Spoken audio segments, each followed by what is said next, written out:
Hi, I'm Professor Veronica Manlow from Brooklyn College from Finance and Business Management. This is the first of several series of lectures for the Multicultural Marketing class co-taught with Professor Roger Gonzalez. And today in the first lecture I'm going to talk a little bit about race, a very important issue in the field of multicultural marketing. So first of all, how do we define race? I'm going to give you the sociological definition. And of course the way people see race, depending on different goals and purposes, can be very different. But from a sociological point of view, race is important because it has to do with characteristics that define people as a group. Now it can be characteristics that are inherited that the people themselves find important, or it can be something imposed on the group by other people who single out those characteristics as being important. So when we think about an American context and race, skin color is something very important, right? So people define each other as belonging to a certain group based on skin color. It can be based on certain kinds of other inherited features. So race became important, if we think about it historically, because Europeans were exploring, were going all over the world, were involved in various kinds of colonial projects, slavery, and it was important to define people, to categorize them. So that's the heritage of defining people according to racial lines. And what happened then, based on these physical attributes, moral and intellectual and biological characteristics became associated with them.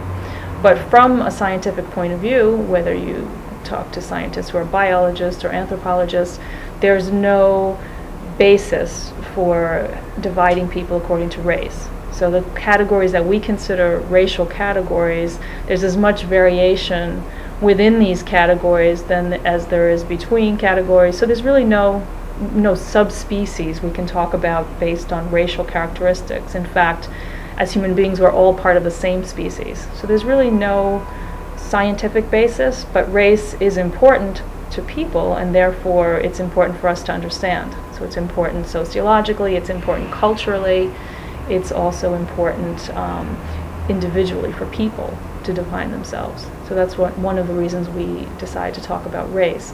And then for marketing, right, the questions are, do people respond differently to products based on these kinds of racial, or later we can talk about ethnic kinds of classifications. So that's important as well.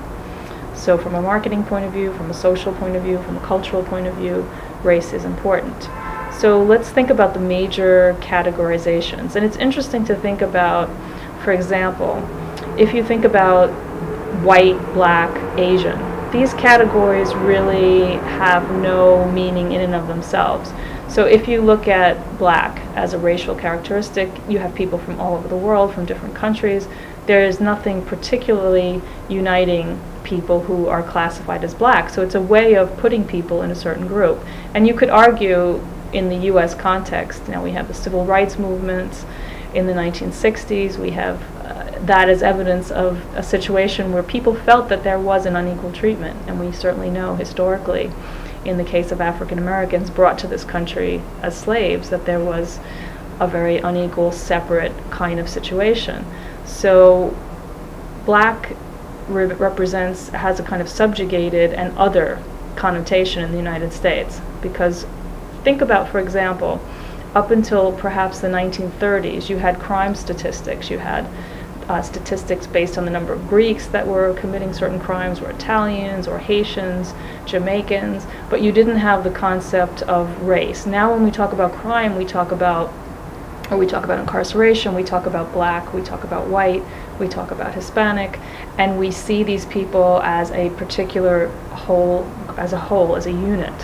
Where in the past we would never talk about black crime because there were people from all different regions that might have committed crimes. But now once you have this concept of crime and black and white, you have a situation where the white kind of becomes the norm, and then the black becomes the group that becomes stigmatized. And that's certainly what's happened in our culture. And you can look at statistics, for example, for like stop and frisk. You find that most of the people that are stopped are males, teenage males, and 86% are black or Hispanic males. So there's a disproportionate amount of people that are getting singled out and are getting, and if you look at the criminal justice system, right, there's a definite, there's really out of proportion to the numbers. And it's interesting to think about, well, why do we have this situation? Why do we have a situation where a particular group is being separated out? If we think about it, there's a sociologist named William Julius Wilson who studied black poverty in America. And he made a statement that is I think is very poignant, that is important to think about. And he said he can go into any inner city hospital in Chicago, in Detroit, in Philadelphia, and he can look for a black male child, and he can predict with almost certainty what the outcome of that child's life is going to be. Poverty, unemployment, involvement with drugs, involvement with the criminal justice system at an early age. And he said he can predict it with near certainty. And that's something very disturbing. So why is that happening? And I think his explanation is quite a good one. And if you think about U.S. history, and you think about this idea of assimilation, now certainly the views toward the early European immigrants were not very favorable. They were thought of as dirty and dangerous, and perhaps predisposed to criminal behavior and other kinds of uneducated, unwashed masses. The view was certainly very bad. But there was still a kind of feeling that they can be incorporated, that they could be socialized or civilized. And there wasn't that feeling historically with blacks, because again, this issue of slavery, this issue of control, so that there was almost an exclusion of blacks. So when you consider certain neighborhoods, like William Julius Wilson speaks about, in the inner city, you have people who are concentrated in impoverished neighborhoods, who are in schools that are inferior, who don't have the same kinds of social networks and connections and opportunities to get into the mainstream society, where the logic, if you look at that European immigration, was that you could socialize, you could civilize. So even though that was in itself condescending, at least there was the feeling that these immigrants can be, and Hispanic immigrants were included in that group as well.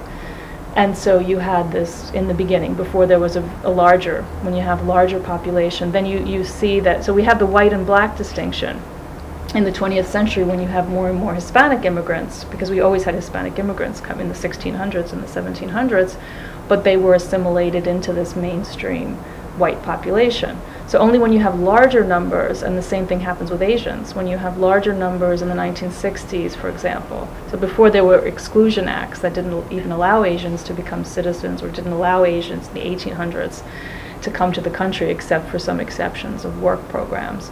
But you couldn't become a citizen, I think, until 1943 if you were Asian.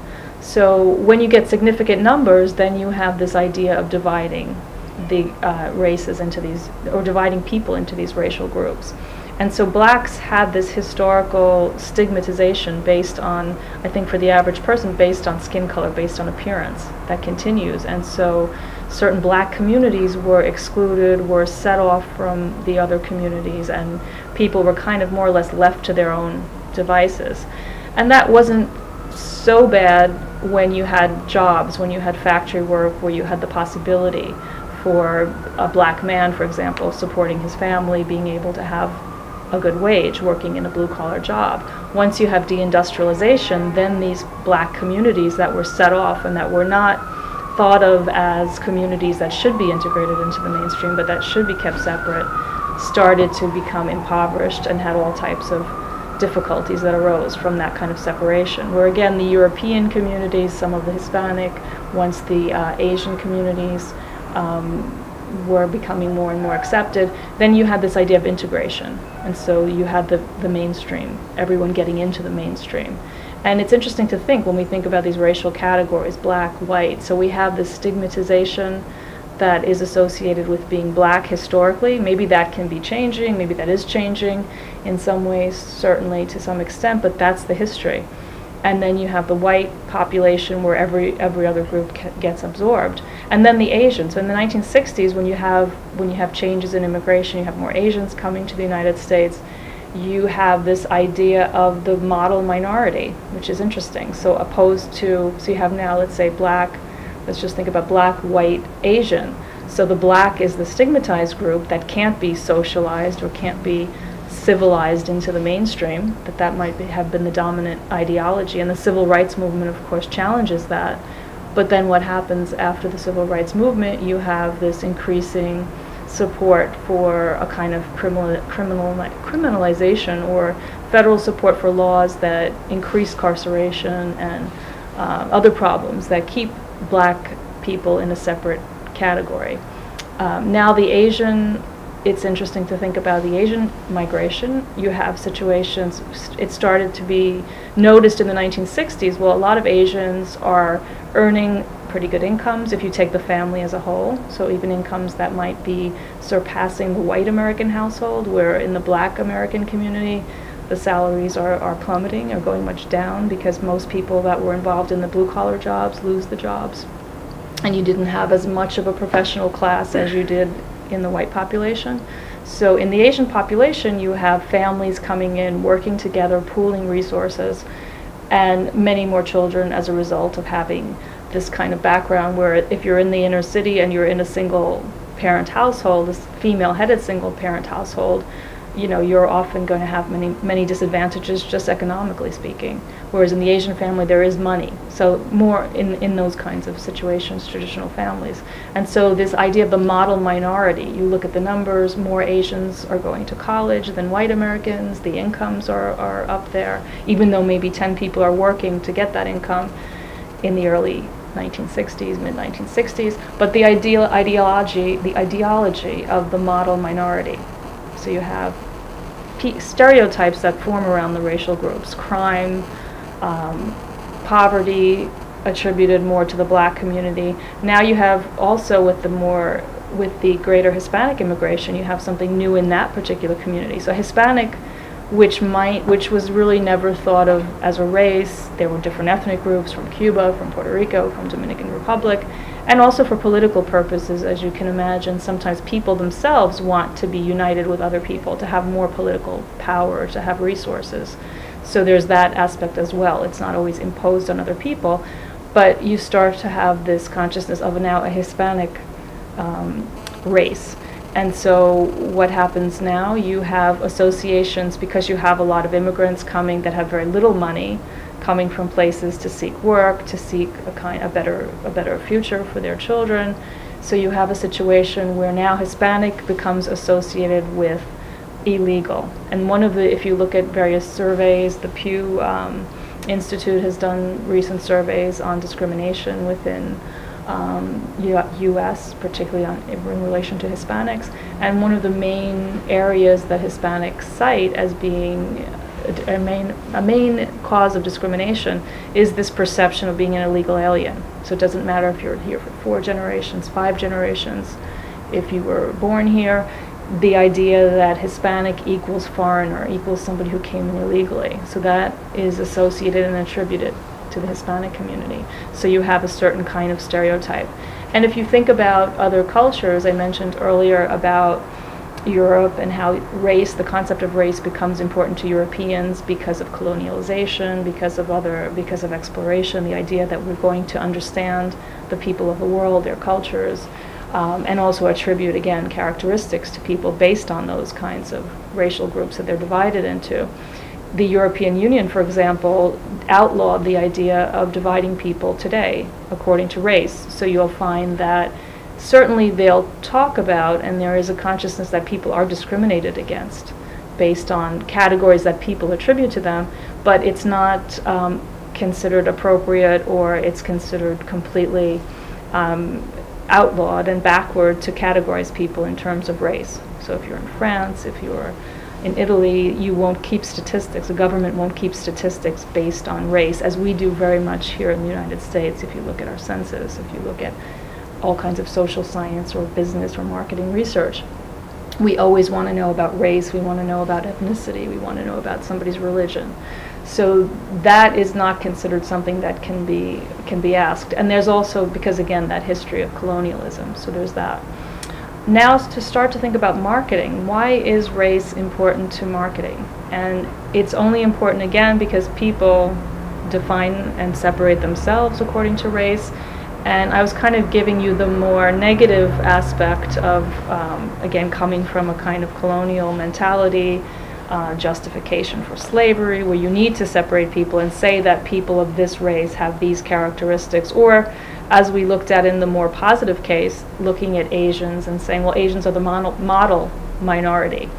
But again, it's always in reference again to the mainstream, to the white, right? Saying that in a white-dominated society, Asians are behaving well. So that's when you say somebody's a model minority, it means they're cooperating. So there's a negative aspect to that as well.